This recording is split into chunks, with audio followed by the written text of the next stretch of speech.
Okay, it's Friday, March 15th, and we're on the road headed up to Oklahoma. I think we might be hitting the Blue River tomorrow in the morning, which is going to help Oklahoma City and visit one of our fishing field team members, or at least guests, since he's moved on to Oklahoma. Bottom line, hopefully we'll be out there on the river catching some fish. Did have to renew our license. First trip to the Blue, actually to Oklahoma, going fishing in 2019. But that said, it'll be good for the rest of the calendar year. Shortly after leaving the quick trip, we made it across the border into Oklahoma, passing the largest casino in the world. Okay, we're here in Norman, Oklahoma. Standing by for another fun day on the Blue River, hopefully catching some trout. Okay, we're here in Norman, Oklahoma. It's Saturday, March 16th. We're headed out to the Blue. Just kind of chilling. Just needed to get one of our fishing poles here and they'll be ready to go. Okay, so before we can hit the road, we got a little ice and frosting stuff to get out, not like over there where we were in Texas. A little bit chillier this morning, but once we get the ice off, we'll be hitting the road, stop and get a breakfast of champions, some coffee and donuts, and then we'll head to the Blue. Okay, so breakfast of champions, we've got the coffee and Nutter Butters. We're over here at Norman 7-Eleven. I am here. Hey, 7-Eleven. It's our favorite stop before we hit the Blue. All right, wish us luck. Alrighty, from Norman, Oklahoma, you head down 35 to Davis, Oklahoma. And then after Davis, you'll head to Sulphur, go right by the Artesian, make a right, passing the Oklahoma School of the Deaf, and then you continue forward. And then what you're going to do is make a right onto another highway, can't remember what it was, which is Mill Creek is the next town. A small town with basically a high school that you'll pass by. And then right after Mill Creek, you'll go make a left onto, I believe, Highway 7. And from Highway 7, you'll hit Reagan. And then from Reagan, right after Reagan, it's a small town, you'll go by the fish hatchery at Tishomingo.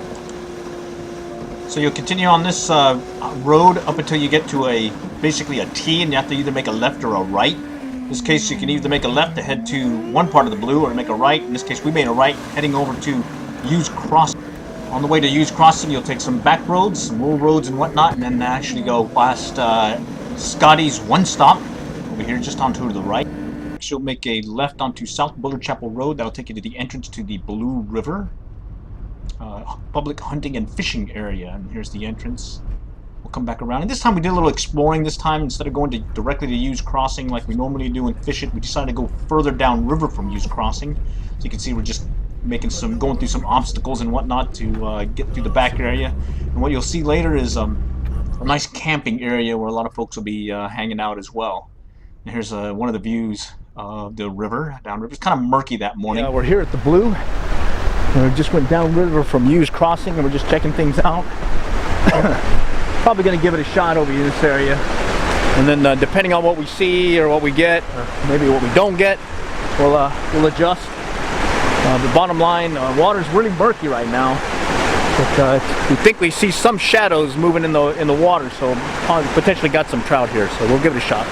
So as it turned out, we didn't get any down here. We did take a look around, try some areas that we haven't tried in a while, and then decided to go back up river. Okay, I'm just gonna walk up here and take a look at what's up here by the river, by that rock.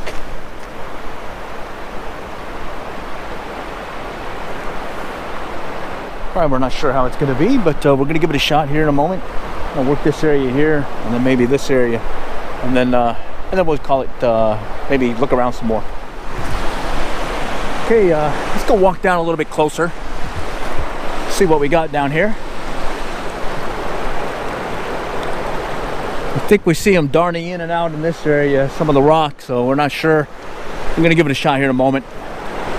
Okay, we're here at the Blue again. Just went up river and we're just checking things out. Saw some folks catching a few.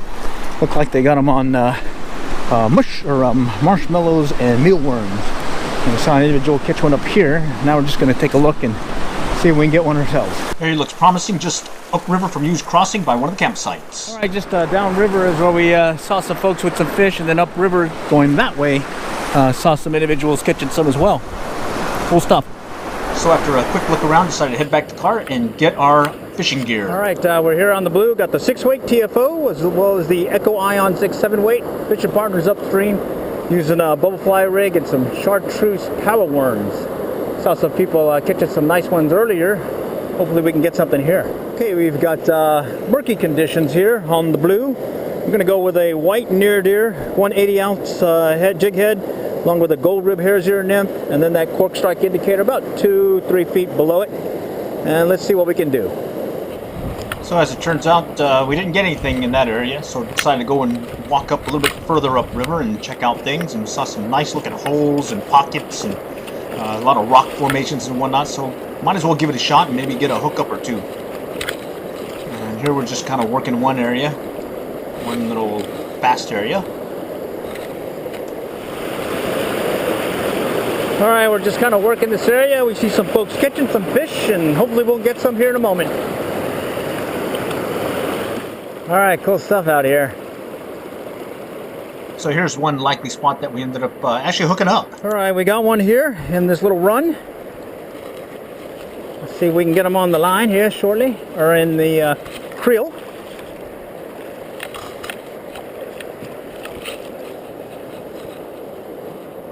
Oh, he's foul hooked. We'll beach him.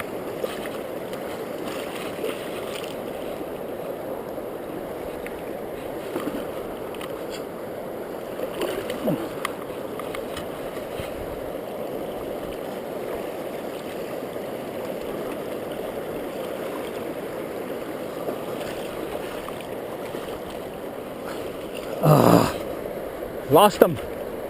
Shoot. Alright, we lost that guy. Dude's foul hook though, so we'll give that one a bye for now. What we're doing is just working these little pockets. Hopefully something's lurking down below. Alright, so what we're doing is we're over here on the blue, kind of doing what we used to do on the Beaver's Bend. And what we're doing is we're looking for some channels in between the rock formations. And once we find a channel, we'll start casting upstream from it and let our tandem rig drift down into hopefully the money zone, and we'll get something. The big thing that we noticed is we're using a lead fly to give it weight, to really get it down. That's really all it is. Maybe some coloring to it as attractant, but bottom line, they look at that and then they come and hit the nymph. Alright, so bummer on losing that one, but we'll keep working these little channels and hopefully we'll hook up something. Alright, so we're just working the seams in the channel, and let's see if he went for the gold rib hare's ear or if he went for the near deer.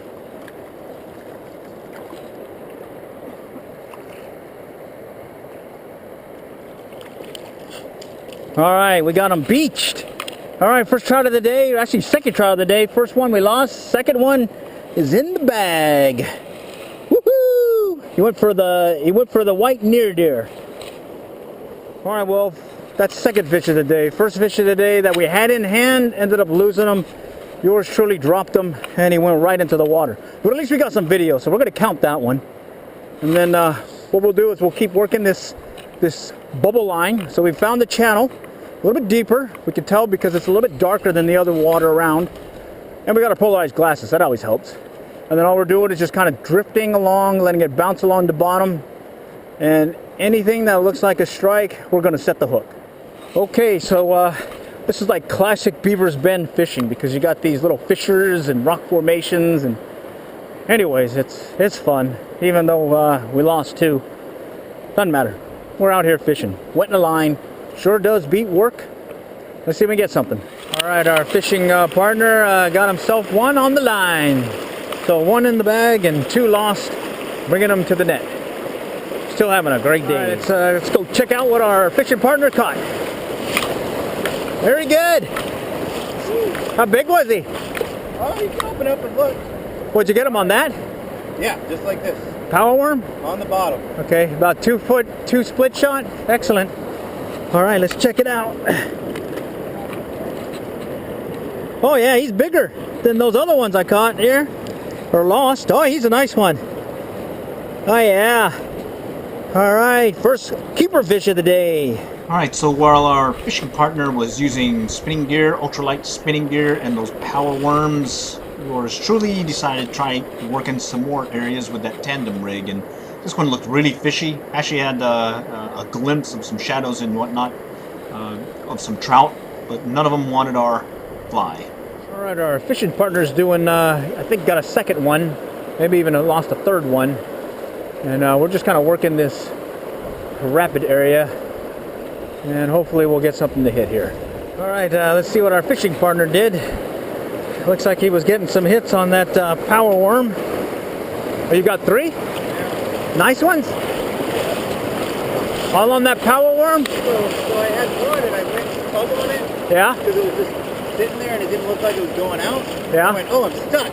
And then it ran. Oh, it was a big one? It was big. Oh, man. Let's check it out. Open it up. Oh, that feels heavy. Yeah, it's 3. Oh, that's a nice one. Oh, that's a big one. There's 2 huge ones. The last 2 I just caught are huge. Holy cow. Looks like salmon. Feels like a torpedo when you're picking it up. Oh, and don't lose them. All right. So, all they're doing is they're in the pool right in these areas where there's nothing bubbling. Yeah? And all you do is throw it in here with most of it peeled off. Yeah? And it's almost immediate. Oh, so you're not even using a whole one. Yeah. All right. So, You got 2 split shot? just the big one. Small one's not really doing it. Okay. 1 big split shot, and then a half a PowerWorm, huh? So it's just in this little pool right here. That's it. All right. Over here, you somehow get it in that pool. Take the Okay. pile in there. So the and then you quiet put it area? on. All right. So they're going in that calm water. Uh-huh. And they're just chilling on the bottom. Yeah. So, right there. All right. And so go upstream and let it drift. So I cast it about right there, a little bit further. Okay. And I let a little bit line out. And then once it got to about right here, I, closed the bail. And then just watched it. And it basically came to a rest somewhere in here. But then wasn't really moving or staying. So then I messed with it. That's kind of what it's been over there. I'm trying to get it in the hole and it feels like it stopped before it hit bottom. And as soon as I start reeling, they run with it. They don't really do anything with it, but as soon as you touch it, it's... Huh. So they're just holding it in their mouths probably. Either that or they're like looking at it about to hit it or got it in their mouth, and then as soon as... you're not even like setting the hook. You're just barely reeling. They just set it there. Ah. Yeah, I would just switch between here and then over there. So this is the reason why we like this OPST Skagit head, along with this running line, this coated running line. We'll just go ahead and bring in the line, get it to the shooting head, and we'll do just a quick parry poke, like this, and we'll shoot it out there. Look at that. No more line on the water. All over there. Other side of the river. Cool beans. Oh, there's a hit. Oh, man. No. Jump the gun. Jump the gun, wasn't a hit. I broke off. All right, there's today's catch. Yours truly got 2 and lost them, but our fishing partner got these 3. Actually, a 4th one that was even smaller than this guy, but was let go. So, pretty good size one. Here, let's go ahead and measure them out and check them out.